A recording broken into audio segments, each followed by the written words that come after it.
संख्या में आप लोग आए हैं, ये तो बस ऐलान ही बाकी है और तो मेरे ख्याल में कुछ रह नहीं गया। आपका इतनी भारी संख्या में बाहर निकलना, ये संकेत मैं क्रांति का देख सकता हूं। ये मैं चश्मदीद गवाह हूं। अरविंद केजरीवाल साहब चश्मदीद गवाह हैं। आज से पौने 2 साल पहले यही वाला जुनून, यही वाला जोश, यही नारे में वो बुलंदगी, ये हमने पंजाब में देखी थी पौने 2 साल। ये असल में आपकी तालियां नहीं है, आपकी भड़ास निकल रही है, भड़ास। गुस्सा है सिस्टम के खिलाफ।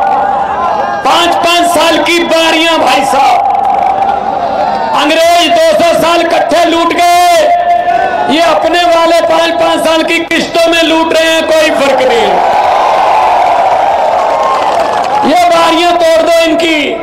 दिल्ली में टूट गई बारियां, तड़प रहे हैं। पंजाब में बारियां टूट गई, तड़प रहे हैं। इनको और इनके बच्चों को और कोई काम नहीं आता भाई साहब। ये इनके और इनके बच्चे कोई काम नहीं करते, ये राजनीति करते हैं। आम आदमी का बच्चा तो दुकान भी कर लेगा, आम आदमी का बच्चा तो मैकेनिक बन जाएगा, उसको कुछ ना कुछ भगवान हुनर देता है, जब वक्त सिखा देता है। नेताओं को, बच्चों को कुछ नहीं आता। अगर ये हार गए, बेरोजगार हो जाते हैं। ये तो बेरोजगारी का बदला बेरोजगारी से लो। हमें बेरोजगार रखा, इनको बेरोजगार करो। हर बात पे झूठ भाई साहब, हर बात पे जुमला। 15 लाख रुपए हर खाते में आ जाएगा, आ गया? पंजाब में भी नहीं आया। मैंने बहुत खाते खुलवाए, मैंने लोगों से पूछा, कहते नहीं आया। मैंने कहा किसी इलाके में शायद आ ही गया हो, नहीं आया। मुख्यमंत्री हूं, बतौर स्टेट के हेड के तौर पे मेरे पंजाब में तो 1 रुपया नहीं आया। आपके यहां मुझे नहीं पता, आप बीनागंज में आ गया हो। मैंने पार्लियामेंट में बोला था जब मैं एमपी था, सामने बैठे थे मोदी जी, मैंने कहा जब 15 लाख की रकम लिखता हूं तो कलम रुक जाती है। 15 लाख की रकम लिखता हूं तो कलम रुक जाती है। काले धन के बारे में सोचता हूं तो स्याही सूख जाती है। हर बात ही जुमला निकली। अब तो ये भी शक है, क्या चाय बनानी आती है?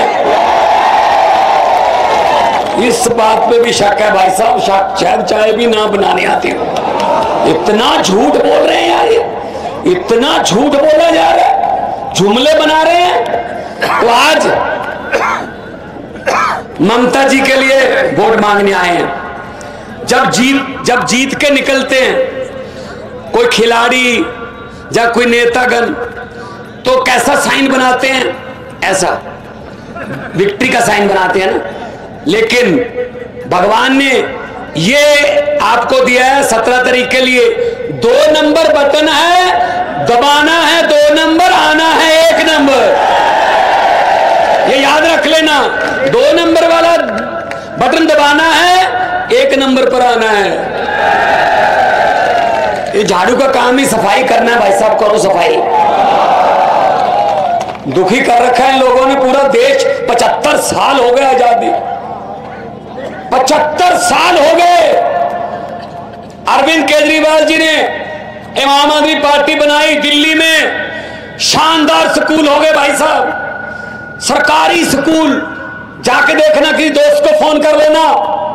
सरकारी स्कूल में देश में पहली बार मैंने अपनी आंखों से देखा है कि एक जज का बेटा और एक कलेक्टर का बेटा और एक रिक्शे वाले मजदूर का और झुग्गी झोपड़ी वाले का बेटा एक ही टेबल पर बैठकर, एक ही बेंच पर बैठकर एक ही किताब पढ़ रहे थे।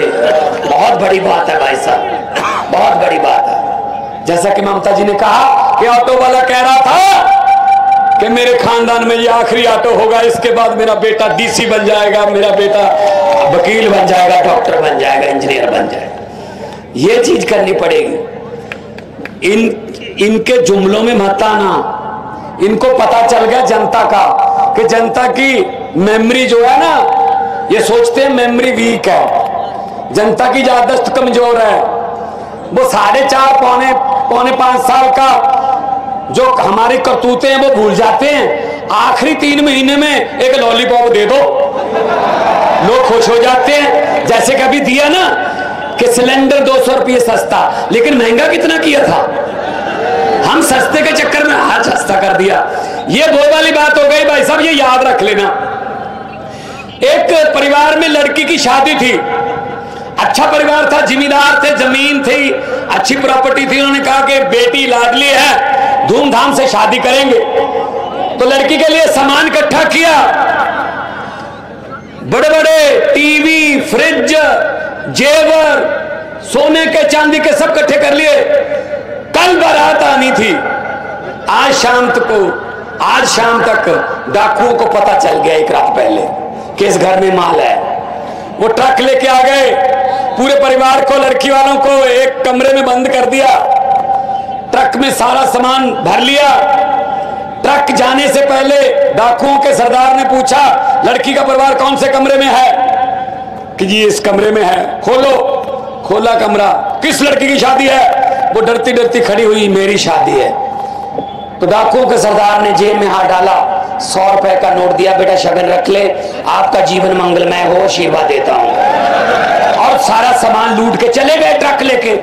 अगले दिन भाई साहब पुलिस आई, घर का एक भी मेंबर FIR लिखवाने के लिए तैयार नहीं था। कह रहे थे ठीक है लूट के ले गए, लेकिन बंदे बड़े अच्छे थे, 100 रुपया शगन दे गए। ऐसे करते हैं ये बीजेपी वाले, 4.5 साल लूटते हैं, 6 महीने में आपको एक शगन दे देते हैं, 200 रुपए का सिलेंडर फ्री। हम बातों में आ जाते हैं, चलो लूट तो लिया, लेकिन बंदे बड़े अच्छे हैं, 200 रुपए सिलेंडर सस्ता कर दिया। अगर किसी नदिया के घाट पर ये नेता लोग बस जाते, अगर किसी नदिया के घाट पर ये नेता लोग बस जाते, तो जनता के प्यासे होठ एक एक बूंद पानी के लिए भी तरस जाते। गनीमत है, शुक्र है, मौसम पर हुकूमत चल नहीं सकती, वरना सारे के सारे बादल भी इनके खेतों में ही बरस जाते। तो ये बदलिए भाई साहब, आपके हाथ में बटन है, आपके हाथ में बटन है, बटन दबा दीजिए, 2 नंबर वाला, झाड़ू वाला।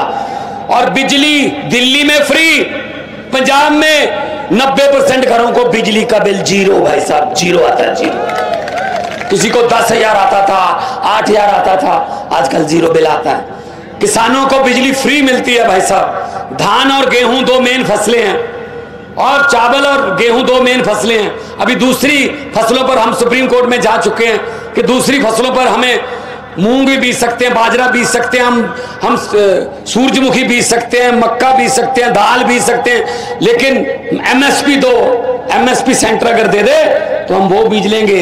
तो किसान को अन्नदाता कहा जाता है। दाता मतलब दांते बांटने वाला, कुछ देने वाला। और धरती को माता कहा जाता है। माता और दाता इकट्ठे रहते हैं हर रोज एक ही जगह पे। तो दाता का बुरा हाल क्यों हो गया? क्यों देश को पेट भरने वाला खुद भूखा सोने पर मजबूर हो गया? इनकी करतूतों की वजह से। इन नेताओं ने कुछ बनाया नहीं है, कानून नहीं बनाए, अपने घर भरे हैं इन्होंने, सिर्फ अपने घर भरे।